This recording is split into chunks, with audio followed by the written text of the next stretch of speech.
Барыбызга белгилүү болгондой, алдыда 10 январ президенттик шайлоо жана ошондой эле өлкөнүн башкаруу формасын аныктаган референдум өтөт.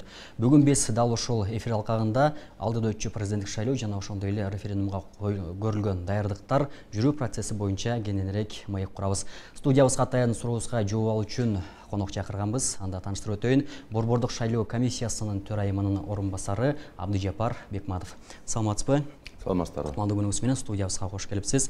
Жогоруда айткандай эле, алдыда чындыгында 10 январ өлкө тагдырын чечкен бир жакшы бир орчундуу окуя болгон турат да. Эми буга чейинки өткөн парламенттик шайлоонун жыйынтыгы жокко чыгарылып, элди бир топ дүрбөлөңгө алып келди. Эми алдыдагы боло турган шайлоого ачык, так жана ошондой эле мыйзамдуулук менен демократияга жол берүү менен өткөрүүгө кандай даярдыктар көрүлүп атат?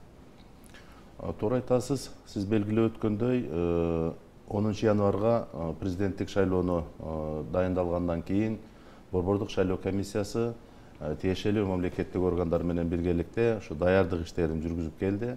Андан кийин баарыбызга белгилүү болгондой, жогорку кеңеш тарабынан бүткүл элдик добуш берүүнү, референдумду дайындоо боюнча да атайын мыйзам кабыл алынып, ошол президенттик шайлоосу күнү референдумдагы өтүүсү дайындалды. Ошого жараша эки саясий кампанияны чогуу өткөрүү үчүн Борбордук шайлоо комиссиясы жерлерде аймактык, участкалык шайлоо комиссиялары менен биргеликте даярдык иштерин мыйзамдын, календардык иш пландын негизинде жүргүзүп атат.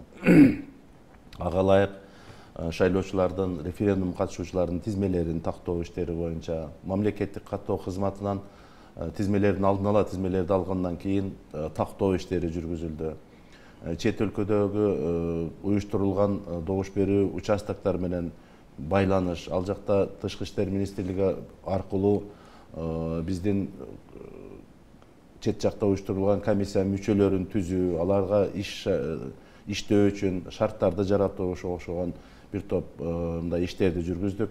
Сиз белгилеп өткөндөй, мына парламенттик шайлоодо, октябрга дайындалган парламенттик шайлоодо баарыбызга белгилүү болгондой, алардын добуш берүүнүн жыйынтыгы жокко чыгарылып, кетирилген кемчиликтер, шайлоо процессинин катышуучулары тарабынан болгон терс көрүнүштөрдү жоюу максатында биринчи кезекте элибиз тарабынан айтылган баягы өтүү босогосу чоң болгондугу үчүн аны парламент мыйзамдуу базаны чыңоо үчүн, аларды ошол элдин каалоосуна жараша түзүү үчүн билесиз, пайыздуулукту төмөндөтүү боюнча атайын мыйзамга өзгөртүү киргизилди. Мындан башка элдин баарын ызы-чууга салган форма 2 деген жакшы максат менен, жакшы тилек менен киргизилген ушул биздин ички тышкы миграциябызда жүргөн жарандардын укугун камсыз кылууга багытталган ушундай норманы жокко чыгарды. Анткени дээрлик 500 миңге жакын биздин жарандар ошол форма 2-нин шылтоосу менен, форма 2-ни колдонуу менен бир топ шайлоочулардын тизмесин бурмалоого ушундайга алып барды. Ага, сиз айтып аткан ошол форма 2-ни мисалы үчүн азыркы учурда жокко чыкты деп атпайсызбы? Ошонун артынан шайлоочулардын тизмеси азайган жокпу? Жок, тизме азайбайт. Ал тизме бир жерден экинчи жерге эле жылдыралат да, тизме азайбайт. Бул боюнча жогорку кеңеш ошол атайын норманы кабыл алгандан кийин биздин шайлоочуларга, шайлоо комиссиясынын иштеп аткан биздин операторлор үчүн, шайлоо комиссиянын мүчөлөрү үчүн бир топ ыңгайсыздык жаралат албетте. Себеби биздин ички жана тышкы миграциянын деңгээли жогорку деңгээлде. Ошон үчүн бир топ мисалы чоң шаарларыбызда, Бишкек, Ош шаарларында же болбосо башка областтын борборундагы шаарларында региондордон келип жашаган жана өзүнүн каттоосун жылдырбаган жарандарыбыз көп. Мисалы Бишкектин тегерегинде эле бир 50-ге жакын жаңы конуш болсо, аякта жашап аткан көпчүлүк жарандар ал өзлөрүнүн региондордогу катталуусун бияка жылдыр элек. Жылдырайын десе кээ бир жерде ошол баягы жаңы конуштардын статусу аныкталбай, жерлери трансформация болбой ал жерге жылдыра албай отурганда жарандарыбыз бар. Бирок мамлекеттик каттоо кызматынын жерлердеги структуралык бөлүмдөрүндө ошол баягы убактылуу учет, ушундай учеттун калкты эсепке алуунун түрлөрү бар. Ошол менен үлгүргөн жарандарыбыз үлгүрүп калды. Биз ушул Борбордук шайлоо комиссиясы президенттин шайлоосун күнүн аныктагандан баштап эле биз массалык маалымат каражаттары аркылуу жана көрөнөктөрдү илүү менен ушул жарандардын катталган жери боюнча гана добуш бере тургандыгын эскертип келдик. Бул боюнча дагы мындай элдерибиз аны колдонуп жылдырып алган убакыт болду. Сиз айтып өткөн шайлоочулардын саны кеч мындай азайып кетпейт. Тескерисинче биздин чет өлкөдө жашап аткан жарандарыбыздын активдүүлүгүн байкасак болот. Анткени мына 4-чү арыраак көз салсак 17-жылкы шайлоодо, президенттик шайлоодо 18,5 эле миң шайлоочу тизмеге катталышкан. Ал эми парламенттик шайлоодо, мына 4-октябрга дайындалган парламенттик шайлоону өткөрүүнүн алакагында тиешелүү иштерди жүргүзүүнүн негизинде 32 миңден ашуун жарандарыбыз тизмеге катталышты чет өлкөдөгү.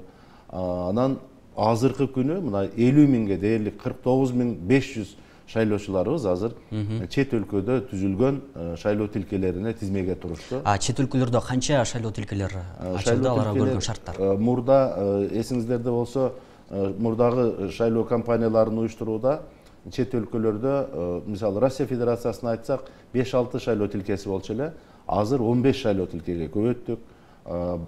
Жалпысынан 48 шайлоо тилкеси чет өлкөлөрдө уюштурулду. Алардын 15-и Россия Федерациясында болсо, калган Казакстанда 2, Өзбекстанда, Кытай эл республикасында, ушул кыскасы Кыргызстандын жарандары ушундай жүргөн жерлерде миграцияда окуп, билим алып, же болбосо иштеп жүргөн жарандарга шарт түзүү максатында Японияда, Түштүк Кореяда ушундай мамлекеттердин бардыгында биздин дипломатиялык өкүлчүлүктөр бар жерде, элчиликтер, консулдук мекемелер, мамлекеттик биздин органдардын өкүлчүлүгү бар жерде биз шайлоо тилкелерин уюштурганга аракет кылдык. Ошонун негизинде мына дээрлик 50 миңге жакын биздин чет өлкөдөгү жарандарыбыз шайлоочулардын тизмесине кирип, азыр укугун Кыргыз Республикасынын жараны катары конституциялык укугун камсыз кылууга, аларды жүзөгө ашырууга тизмеге кирип азыр даярданып жатат. Ал эми жалпы алганда канча шайлоочу? Жалпысынан туура айтып атасыз. Жалпысынан шайлоочулардын алдын ала тизмесин 3.544.000 эсебинде биринчи алдын ала тизме түзүлгөн. Бул октябрь айында. Бүгүнкү күнгө келип акыркы тизмеде 3.563.000 шайлоочу катталып, бул дагы 20 миңден тегерегинде ушул мына 2 айга жакын мөөнөттүн ичинде шайлоочулардын баягы алдын ала тизмеси менен бүгүнкү акыркы тизмени түзүүнүн алкагында 20 миңге жакын шайлоочулардын көбөйгөнү байкалат. Бул негизинен биздин баягы табигый өсүш, элдин санынын өсүшү болсо, экинчиси ушу Россия Федерациясында чет өлкөдө жүргөн жарандарыбыздын ушул шайлоого биздин мамлекетте болуп аткан саясий кампанияларга мындай кызыктар экендигин, алардын дагы кызыгуусу жогору экендигин байкасак болот. Мен жана белгилеп өткөндөй, чет өлкөдөгү жарандарыбыздын ушул тизмеге кирүүсү алда канча көбөйдү. Анан сиз жогоруда айтып өткөн сан ошончо бюллетень дегенди билдирилет да. Бирок андан сырткары дагы ошол шайлоочулардын 0,1% түзгөн кошумча бюллетендер чыгарылыш керек деп атпайбы? Ошол бюллетендер же болбосо буга чейинки даярдалган бюллетендер азыр шайлоо тилкелерине жеткирилдиби? Туура айтасыз, мыйзамда көрсөтүлгөн мөөнөттөр бар өзүнүн. Ошол президенттин мөөнөтүнөн мурда шайлоосун өткөрүүдө 8 календарлык күндөн кечиктирбей биз аймактык шайлоо комиссияларын өткөрүп беришибиз керек. Бизде аймактык шайлоо комиссияларынын саны 54, жалпы республика боюнча 54. Бул райондордо, шаарлардын базасында түзүлгөн. Аларга бюллетендерди мыйзамга сиз белгилеп өткөндөй, жалпы шайлоочулардын санына карата 0,1% көбөйтүү менен кошуу менен ушундай бюллетендер даярдалыш керек. Ага ылайык 3.567.138 шайлоо бюллетени Учкун акционердик коомунда даярдалып, жерлерде аймактык шайлоо комиссиясына жеткизип, атайын кызматтар менен коштоосу менен ушундай жеткизилди. Жана ички иштер органдарынын кызматкерлерине кайтарууга берилди. Мындан сырткары 4948 атайын биздин ден соолугу боюнча мүмкүнчүлүгү чектелген жарандарыбыз үчүн баягы Брайль шрифти менен даярдалган бюллетендер, трафареттер даярдалды. Алар дагы ушул баягы керектелүүсүнө жараша биздин аймактык шайлоо комиссияларына жеткирилди. Мындан сырткары протоколдордун участкалык аймактык шайлоо комиссияларынын протоколдору дагы атайын кагаздар менен даярдалды. Шайлоо бюллетенин даярдоодо дагы мыйзамда көрсөтүлгөн баягы корголуу сапаттары менен биргеликте даярдалды. Шайлоочулар адашпаш үчүн мыйзамда каралган атайын норма бар. Ушундай компаниялар биркелип калган убакта бул шайлоочу адашпаш үчүн бюллетендер ар түрдүү болуш керек. Анан референдум жөнүндө конституциялык мыйзамдын талаптарына ылайык референдумдун бюллетени башка өңдө же болбосо башка атайын корголуу каражаттары болуш керек. Ошон үчүн ушул мыйзамдагы ченемдерди эске алуу менен Борбордук шайлоо комиссиясы референдумдун бюллетенин көгүш түстө даярдалды. Ага коюлган маселелер дагы ар түрдүү. Урматтуу телекөрүүчүлөр, эсиңиздерге салып өтөлү, биздин маек көрсөтүүбүз түз эфирде уланып жаткан учуру. Бүгүнкү биз сөз кылып жаткан тема алдыдагы 10 январь президенттик шайлоо жана аны менен кошо өтүүчү референдумга көрүлгөн даярдыктар өткөрүү процесси жөнүндө сөз болуп жаткан учуру. Студиябыздын коногун дагы бир эсиңиздерге салып өтөбүз. Борбордук шайлоо комиссиясынын төрайымынын орун басары Абдыжапар Бекматов. Жогоруда биз маек кылып жаткан учурда сиз шайлоо процесси жана ошондой эле шайлоо тилкесиндеги иш аракеттер жөнүндө кеп кылып аттыңыз эле. Сөзүңүздү уласаңыз болот. Бул азыркы кезде биздин эпид кырдаал анчалык жакшы эмес мезгилде шайлоо добуш берүү өткөзүлүп атканына байланыштуу Борбордук шайлоо комиссиясы Саламаттык сактоо министрлиги менен биргеликте ошол шайлоо процессинин бардык этаптарына ошондой алгоритм, атайын алгоритм иштеп чыккан. Мисалы, президенттикке талапкерлер кол тамгаларды чогулткандан баштап шайлоо алдындагы үгүт иштеринин жана добуш берүүнүн процесстерде ошо атайын ушундай санитардык эрежелердин сакталышын камсыз кылышыбыз керек. Себеби биздин шайлоодон башка дагы, саясий кампаниядан башка дагы биздин элибиздин ден соолугу, алардын корголуш керек сөзсүз түрдө, алардын коопсуздугу сакталыш керек. Ошон үчүн атайын түзүлгөн алгоритмге жараша иштер болуп атат. Мисалы, жолугушууларды өткөрүүдө, социалдык аралыктарды кармоо, ал эми добуш берүү күнү добуш берүү тилкесине келгенде ошол атайын иштелип чыккан алгоритмге жараша добуш берүү тилкесине келе жатканда эле ошол шайлоочулардын дене табы текшерилип, атайын ушул медициналык кызматкерлер тарабынан, андан кийин ушул корголуучу каражаттарды мен айтып коеюн, Борбордук шайлоо комиссиясы эл аралык уюмдар менен биргеликте ушундай иш алып барып, бүт бардык шайлоо процессинин катышуучуларына, шайлоону уюштуруучулар катары шайлоо комиссияларынын мүчөлөрү, байкоочулар, ал жерде коомдук тартипти сактоочу кызматкерлер, укук коргоо органдарынын кызматкерлери жана шайлоочулардын бардыгына жете турган өлчөмдө ушул корголуучу, жеке корголуучу каражаттар менен, маскалар менен, колкап жана баягы антисептиктер менен камсыз кылдык. Бардык аймактык шайлоо комиссияларына, участкалык шайлоо комиссияларына жеткирилип азыр иштеп атат. Бирок ошол аймактык шайлоо тилкелери канча пайыз даярдык дей алабыз? Анткени кече жакында мынакей Кара Суу районундагы 52-12 шайлоо участогунда анча даяр эмес деп иштебей турат деген маалыматтар таркабады. Азыр даярдык боюнча мен кийин айтайын, азыр жол жобосун айтып коеюн. Ошол келгенде дене табы, анан жеке корголуучу каражаттарды берип, анан кийин добуш берүү бөлмөсүнө киргизилет. Ал жерде дагы ушул социалдык аралыктарды сактоо менен шайлоочулар ошол идентификациядан өтөт. Идентификациядан өткөндө бул өзгөчөлүк, эки компания бир өткөрүп аткан үчүн өзгөчөлүк бар. Мурда бир чек чыгарып берилсе, азыр эки компания болуп аткан үчүн идентификациядан өткөндөн кийин шайлоочунун өздүгүн таандылгандан кийин эки чек чыгарып берилет. Бирөөсүн президенттик шайлоонун бюллетенин алыш үчүн, экинчисин референдумда добуш берүү бюллетенин алуу үчүн эки чек чыгарып берилет. Тиешелүү шайлоо комиссиясынын мүчөсүнө барып туруп, ошол бир чекти берип, бир бюллетенди өзүнчө тизмеге кол коет, ал эми экинчи чекти берип, мисалы референдумдун бюллетенин алып, ага өзүнчө тизмеге кол коюп, андан кийин добуш берүүнү жүзөгө ашыруу үчүн атайын кабинага барат. Өзүнүн тандоосун жасагандан кийин бюллетендерди кабыл алуучу дагы биздин автоматтык эсептегич урналар өзүнчө болот. Мисалы, президенттик шайлоосуна катышуу үчүн бюллетенди кабыл алуу үчүн өзүнчө автоматтык эсептегич урна, референдумдук өзүнчө. Эгерде атайын барып алмаштырып алалы десек дагы, ал автоматтык эсептегич урналар бири-бирин башка бюллетенди кабыл албайт. Ал система ошондой даярдалган.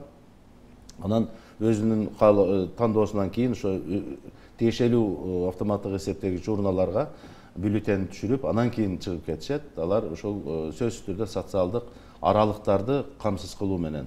Ал эми даярдыктар боюнча туура айтасыз, азыркы мезгилде ошол айрым мындай кыш мезгилинде өткөзүп атабыз шайлоону. Эсиңиздерде буга чейин октябрь айында, анан апрель айында эле өтчү эле. Азыр эми кыш мезгилине жараша айрым бир шайлоо тилкелеринин даректерин өзгөртүүгө мажбур болуп атабыз. Себеби биз мурдагы дайындалган мисалы мектептерде же болбосо бир маданий мекемелердин имаратында өткөрсөк, азыркы баягы пандемия шартында айрым мектептер иштебегенине жараша жылытуу системасы жок. Анан ушул ыңгайлуу жерлерге которууга мажбур болуп атабыз. Кечээ күнү эле мына Лейлекте жана Бишкек шаарында добуш берүү участоктарын, добуш берүү бөлмөлөрүн жылдырганга мындай туура келди. Ал мындай ыңгайсыздыкты жоюу максатында ошол жергиликтүү өз алынча башкаруу органдары, шайлоо комиссиялары элдерге түшүндүрүү иштерин жүргүзүп атабыз.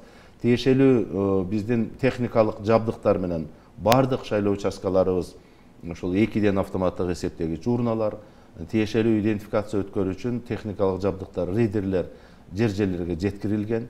Азыркы убакта биз ушу тестирлөө процесси жүрүп атат. Ошол сыноо иштери жана техникалык автоматтык эсептегич урналарды, ридерлерди, анан атайын шайлоонун маалыматтар өзүнчө корголгон каналдар аркылуу жиберилет. Ошол каналдардын иштеши биздин мобилдик операторлор менен жана биздин телеком акционердик коому менен дагы биргеликтер ушул маалыматтык системаны камсыз кылуу максатында дагы ошол иштерди жүргүзүп атабыз. Буюрса бүгүн эртең ушундай иштерди жүргүзүү менен биз сыноо этаптары жүрүп жатат. Сыноо этаптардан кийин уже даяр болобуз деп эсептейбиз.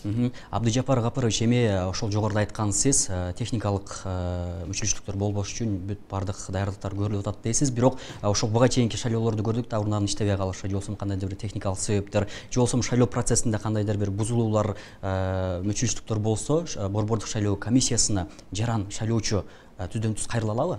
Албетте, биз байланыш телефондорубуз бар. Андан борбордук шайлоо комиссиясы эмес, ар бир аймактык шайлоо комиссиясында ошон кайрылып, эгерде бир маселелер чыккан болсо, суроолор пайда болгон болсо, кайрылып жооп алса болот. Ар бир шайлоо участкасында тиешелүү ошол телефондук байланыштар, WhatsApp каналдарды уюштурганбыз. Мындан сырткары сиз жана айтып аткан техникалык биздин жабдыктардын мындай сынып калуусун же убактылуу керектен чыгып калуусун жөнгө сала турган биздин техникалык колдоо топтор атайын ар бир шайлоо комиссиясында, аймактык шайлоо комиссиясында мындай уюштурулуп, азыр иштеп жатат алар дагы сыноо иштерин. Андан сырткары ар бир аймактык шайлоо комиссиясында резервдик автоматтык эсептегич урналар турат. Эгерде ушундай бир сыноолорго эми буга чейинки шайлоолорду өткөрүүнүн тажрыйбасында көргөнбүз, айрым бир автоматтык эсептегич урналардын же болбосо башка техникалык жабдыктардын убактылуу иштебей калышы биздин адамдык факторлорго байланыштуу болгон. Андай болбосун үчүн азыр биз атайын роликтер аркылуу биздин операторлорду, автоматтык эсептегич урналардын идентификация боюнча операторлорду, шайлоо комиссияларынын мүчөлөрүн атайын роликтер аркылуу дагы, түшүндүрмө жүрүп атат. Офлайн аркылуу дагы биз окутуу иштерин, машыктыруу иштерин өткөздүк. Азыр тестирлөөнүн жүрүшүндө азыр бизден 90%дан жогорураак деңгээлге азыр чыгып калдык. Иштеши ар бир техникалык жабдыктын иштеши азыр 90%дан өйдөрөөк болуп калды. Бул күндөн күнгө проценттик өсүш, баягы биздин операторлор, шайлоо комиссиянын мүчөлөрү ушул техникалык жабдыктар менен иштөөсүн баягы отработка кылып, налаживать этип баратабыз. Буюрса бул көрсөткүч эгерде болсо аябай минималдуу болушу мүмкүн. Шайлоо процессине жакшы даярдык жүрүп атыптыр, бирок ошону менен катар аймактык шайлоо тилкелеринде мүмкүнчүлүгү чектелгендерге кандайдыр бир шарттар түзүлдүбү, же болбосо пандустар орнотулуп, же болбосо аларды алдын ала арыздарын кабыл алып, алдын ала шайлоо өткөрүп аларга дагы. Туура айтасыз, биз бардык шайлоо процессинин бардык катышуучулары үчүн тиешелүү жергиликтүү өзүн өзү башкаруу органдары, жергиликтүү бийлик менен биргеликте уюштуруучулук иштерин жүргүздүк. Биз дээрлик 95% шайлоо тилкелерин ушул тиешелүү биздин мүмкүнчүлүгү чектелген жарандар үчүн баягыда шарт түзүү максатында пандустар, перилалар менен камсыз кылганбыз. Андан сырткары ар бир шайлоо тилкесинде баягы чакыруу кнопкалары бар. Биз билесиз, шайлоону добуш берүү күнү биздин баягы шайлоочулардан байкоочуларыбыз көп болот. Үймөлөктөшүп ушу шайлоо тилкелеринде туруп алышат. Азыр аларды мындай минималдаштыруу максатында биз укук коргоо органдарынын кызматкерлерине атайын инструктаж өткөрүлгөн. Баягы пандемия шартында социалдык аралыктардын сакталышын камсыз кылуу максатында ошондой үймөлөктөгөн кишилердин болушунча азайтуу. Болушунча азайтуу шайлоо тилкелеринин тегерегинде.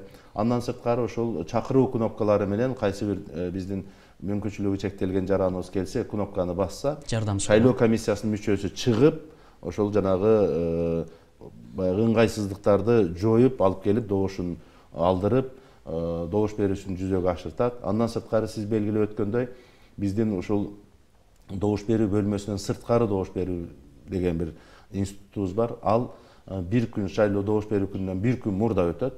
Башкача айтканда 9 январь күнү биздин ден соолугуна байланыштуу, жаш курагына байланыштуу жарандарыбыздын арыздарынын негизинде добуш берүүнү 3 шайлоо календарлык күн калганга чейин 8 январга чейин арыздарды берсе, 8 январда атайын реестр түзүлүп, ошол кайрылуучулардын реестри менен 9 январь күнү барып ушул добуш берүүнү ошол медициналык мекемеде болобу же үйүндө болобу же дарыланып жаткан бир санаторияларда болсо дагы барып биздин шайлоо комиссияларынын мүчөлөрү добуш берүү бөлмөсүнөн сырткары жерде добуш берүүнү жүзөгө ашырышат. Андан сырткары мен жана сөзүмдө белгилеп өткөндөй, биздин ден соолугу боюнча мүмкүнчүлүгү чектелген жарандар үчүн атайын шарттар мындай бюллетендерге чейин даярдалып, азыр керектелүүчү биздин баягы карта потребности түзүлгөн, ошого жараша жерлерге бюллетендер дагы жеткирилген. Жакшы, жогоруда байкоочулар жөнүндө бир аз кеп салып өттүңүз. Эми башка өлкөлөрдөн, башка уюмдардан канча байкоочу ушу шайлоонун ачык өтүшүнө көз салып турат? Туура айтасыз, сиз сөзүңүздүн башында айткандай, ушул биздин шайлоо кампаниясынын ачык айкын мыйзамдардын негизинде жана эл аралык бир стандарттардын негизинде өткөрүү үчүн шарттарды түзүү, алар үчүн биз мыйзамдык базадан баштап бүгүнкү күнгө чейин уюштуруучулук иштерди жүргүзүп келдик. Анан сиз белгилеп өткөн ошол байкоочулардын ролу дагы биздин ачык айкын ушу эл аралык стандарттын негизинде өткөргөнгө шарт түзүшөт. Алардын байкоосунун, алардын баягы корутундулардын негизинде биз ар бир шайлоо кампаниясында тиешелүү жыйынтыктарды чыгарып келебиз. Ошолорго жараша азыркы бүгүнкү күнгө чейин Борбордук шайлоо комиссиясынан атайын аккредитациядан 315 эл аралык байкоочу, булар 43 мамлекеттен жана 31 эл аралык уюмдар аркылуу келишти. Бул көрсөткүч мына жөнөкөй мындай бир эпид кырдаал жакшы мезгилдерде бул эл аралык байкоочулардын саны 600-700гө чыкчу эле. Бирок ошого карабай азыр кээ бир өлкөлөрдө деги эле эл аралык байкоочулар жок өтүп аткан шайлоо кампаниялар бар. Бизде ушунча мына 300дөн ашуун эл аралык байкоочулардын келиши, 43 мамлекеттен келиши, 31 эл аралык уюмдардан келиши бул биздин мамлекетте жүрүп аткан саясий кампанияларга эл аралык деңгээлде дагы, эл аралык масштабта дагы кызыгуунун жогору экендигин далилдейт. Мындан сырткары эл аралык байкоочулардын буга чейинки биз рекомендацияларын, алардын корутундуларынын негизинде биз мыйзамдык базабызга дагы, шайлоону уюштуруучулардын арасында дагы ушундай тиешелүү иштерди жүргүзгөнүбүздүн бир белгиси десек болот. Эми ошол байкоочулардын арасында өзүнүн жарандарыбыз бар. Жогоруда форма 2 жоюлгандан кийин ошол балким байкоочу дагы шайлоо берүү укугу бар да, шайлоо добуш берүү укугу. Алар кантип добуш берет? Эми аскер кызматкерлери кантип добуш берет? Туура айтасыз, бул ар бир шайлоо биздин мындай бир категориядагы шайлоочулардын мыйзамда көрсөтүлгөн нормалар бар. Мисалы аскер кызматкерлери, медициналык мекемелерде дарыланып жаткан, санаторияда дарыланып жаткан биздин жарандар үчүн медициналык мекемелердин жетекчилери, андан сырткары аскер кызматкерлеринин командиринин атайын түзгөн тизмесинин негизинде ошол аскер бөлүгү же болбосо медициналык мекеме жайгашкан шайлоо тилкелерине атайын тизмелерди беришет. Ошол тизменин негизинде шайлоочулардын тизмеси которулду. Буга чейин бул процесс биз мындай жарыялык кылып жүргөндө сиздер дагы маалыматыңыздар бар. 29 декабрга чейин ушундай процесстер жүрдү. Андан сырткары ошол тизмелерди жылдырылган жерде тизмеге кошулуп, азыр шайлоо укугуна ошол жерде жүзөгө ашырат. Мындан сырткары байкоочулар жана коомдук тартипти сактоочу ички иштер кызматкерлери, андан сырткары өзгөчө кырдаалдар министрлигинин медициналык мекемелердин кызматкерлери дагы шайлоону уюштуруучулар катары эсептелишет. Алар дагы ошол ички иштер органдарынын, тиешелүү мамлекеттик органдардын түзгөн тизмеси. Мисалы, бир шайлоо тилкеге 3-4 ички иштер министрлигинин, ички иштер башкармалыктарынын ошол кызматкерлери бөлүнгөн болсо, ошол жака тизмелерди биз атайын ал мамлекеттик органдар менен биргеликте мындай иштерди жүргүзгөнбүз, уюштуруучулук иштер.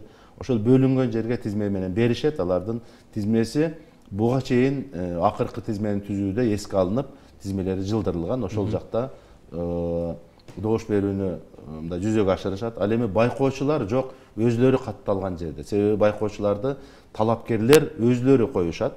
Айрыкча мындай практикада көрүп жүрөбүз. 1-2 күн калганда байкоочуларды талапкерлер өзлөрү же болбосо референдумдун катышуучулары, жанагы демилгелүү топтор өзлөрүнүн байкоочуларын жөнөтүшөт. Коомдук бирикмелер, коммерциялык эмес уюмдар байкоочуларын өзүнүн атайын направлениясы менен жөнөтөт. Аларды эске алуу мүмкүн эмес, себеби окончательный тизме өзгөртүүлөрдү киргизүү мына биздин 10 январга дайындалган шайлоого даярдык көрүүнүн алкагында 12 календарлык күн мурда токтолуш керек. Ага 29 декабрда ал уже түзүлүп калган. Ошон үчүн байкоочулар бул өзү катталган жерде гана добуш бере алат. Жакшы, рахмат агай, түшүнүктүү. Эми ошол алдыда өтө турчу президенттик шайлоо жана ошондой эле референдум канча пайыз шайлоочулардын добушун алганда гана толук кандуу өттү деп эсептелинет? Туура айтасыз. Шайлоонун добуш берүүнүн жыйынтыгын, шайлоонун натыйжасын аныктоодо ушундай көрсөткүчтөр маанилүү болуп эсептелет. Президенттин шайлоосуна катышуунун төмөнкү чеги жок. Канча шайлоочу келсе, ошол менен добуш берүүгө катышса, ошол катышкан шайлоочулардын, мисалы, буга чейинки мындай практикаларды алып өтсөк, мына 3,5 миллиондон көбүрөөк шайлоочуларыбыз болсо, мына акыркы 4-октябрга дайындалган шайлоого 2 миллионго жакын биздин шайлоочулар келип катышты. 1 миллион 990 миң шайлоочубуз келип катышты. Ошол мындай практиканы эске алсак, эми президенттик шайлоодо төмөнкү чеги жок, келип катышкан шайлоочулардын жарымынан көбүн добушун алган талапкер биринчи турда жеңди деп эсептелет. Башкача айтканда, мисалы 2 миллион шайлоочу келип катышса, 1 миллиондон ашуун добуш алган талапкер биринчи турда.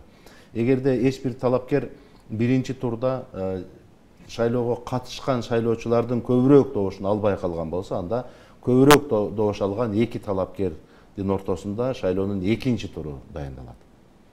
Анан көбүрөөк добуш алган талапкерлердин арасында экинчи тур өтөт. Ал жерде көбүрөөк добуш алган талапкер утту деп эсептелинет. Ал эми бүткүл элдик добуш берүү, мына биздин мамлекеттин башкаруу формасын аныктоо боюнча референдум дайындалган.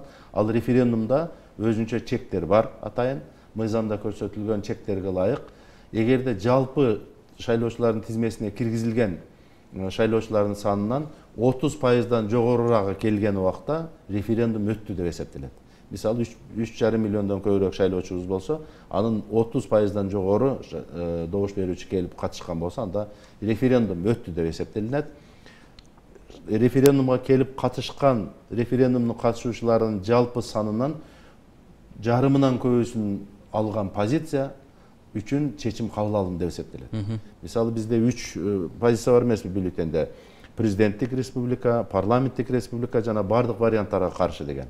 Ошол биринчи, экинчи позициянын кимиси ошол шайлоо референдумга катышуучулардын жарымынан көбүн алган болсо, анда ошол чечим кабыл алынды деп эсептелет. Эгерде эч бириси ошол жарымынан көбүн ала албай калган болсо, анда көбүрөөк добуш алган позиция үчүн чечим кабыл алынды деп эсептелет. Ал эми үчүнчү позиция бардыгына каршы деген жарымынан көп алып калса, анда сунуш кылынган референдумдун кароосуна чыгарылган маселелер суроолор четке кагылды деп эсептелинет. Рахмат агай, жакшы маек куруп бердиңиз. Эми акыркы суроо болушунча кыска гана жооп берсеңиз жакшы болот. Азыркы учурда кызуу үгүт иштери жүрүп жаткан учурда, эгерде мына ушундай үгүт иштер алкагында бузулуулар болсо, же болбосо балким буга чейин сиздерге бузулуулар келип түшкөн болсо, канчасы түштү? Кандай чара көрдүңүздөр? Эгерде ошондойлорду байкаган болсо, кантип кайсыл жакка кайрылса болот? Туура айтасыз, бул шайлоону даярдоодо, референдумду даярдоодо ушундай үгүт иштерин жүргүзүүдө мыйзамда көрсөтүлгөн атайын нормалар бар. Ошолор талаптарды так аткарыш керек. Бүгүнкү күнгө чейин Борбордук шайлоо комиссиясынын ушул ыкчам чара көрүү топтору деп ушундай Борбор шайлоо комиссиясында жана аймактык шайлоо комиссиясында ыкчам чара көрүү топтору бар. Ал топторго ошо кайрылуулар түшүп атат. Бүгүнкү күнгө чейин ошол ыкчам чара көрүү топтору жеринде ушул маселени чечкенге, жойгонго ошол каталыктарды аракет кылып атат. Ыкчам чара көрүү тобунун составына укук коргоо органдары, шайлоо комиссияларынын мүчөлөрүнөн, алардын төрагаларынан сырткары укук коргоо органдарынын массалык маалымат каражаттарынын өкүлдөрү тартылган. Ошол укук коргоо органдарынын жана массалык маалымат каражаттарынын байкоочулардын көзөмөлүндө ал кайрылуулар тыкыр иликтерин чыгып, тиешелүү чара көрүлүп атат. Бүгүнкү күнгө чейин Борбордук шайлоо комиссиясынын алдында түзүлгөн ушул ыкчам чара көрүү тобуна 37 кайрылуу болду. Алардын көпчүлүгүнө мындай чечүү үчүн, мисалы, шайлоочулардын добушун сатып алды, же болбосо административдик ресурс пайдаланды деген маселелерди чечүү үчүн, тиешелүү иликтөөнү жүргүзүү, сурактарды жүргүзүү үчүн ушул укук коргоо органдарына жөнөтүлдү. Ал эми бир топ шайлоо процессинин катышуучуларына, шайлоо алдындагы үгүт иштерин бузган талапкерлерге жана алардын уюштуруучуларына административдик чараларды көрүү боюнча дагы Борбор шайлоо комиссиясы атайын чечимдерди кабыл алды. Ыйгарым укуктуу ушундай должностной лицо бар, кызмат адамы бар, ошол кызмат адамы аркылуу дагы штрафтык санкциялар биздин бузуулар жөнүндө кодекстин негизинде, жоруктар жөнүндө кодекстин негизинде ушундай чаралар көрүлүп атат.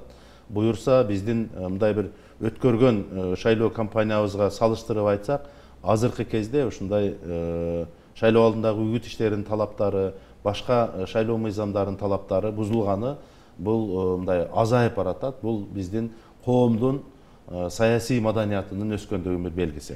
Рахмат. Урматтуу телекөрүүчүлөр, демек жогорудагыдай бузууларды байкасаңыз, агай айткандай, ыкчам топторго кайрылсаңыздар болот. Анан дагы алдыда өтө турчу шайлоого катышуу ар бир инсандын жарандык милдети деп эсептейбиз. Ал эми ошол шайлоо процессинде кимди тандайсыз, бул өзүңүздүн укугуңуз. Бүгүнкү биздин студиябызга келип жакшы маек куруп берген Борбордук шайлоо комиссиясынын төрайымынын орун басары Абдыжапар Бекматов болду. Сизге ыраазычылык билдиребиз.